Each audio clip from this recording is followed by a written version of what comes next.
You can think of lidar as a sped-up cousin of radar and sonar because you're shooting light off of the topographic surface, which travels much faster and gives you a higher resolution picture of how topography changes. After a lidar survey, many changes to the topography can take place.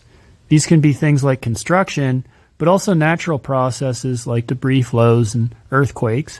We may want to survey the area again to see changes to the ground surface. Over the years, instrumentation gets better, but it's inevitable that instruments also drift, and you don't have the same exact referencing as the first survey. So it's inevitable that there'll be slight offsets due to differences in georeferencing. They've gotten pretty good at reducing this, sometimes as low as less than 5 centimeters, which is pretty incredible to think about.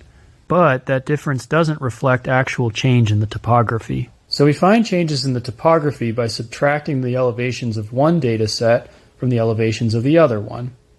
This is going to represent a few different components. Those include the georeferencing errors mentioned before, but then there's differences in resolution between the data sets, which typically creates change around steep features like cliffs.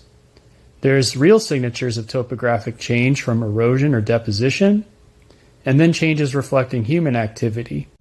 We can filter the data, but it's still important to interpret the data in the context of the different things that are mentioned in this video.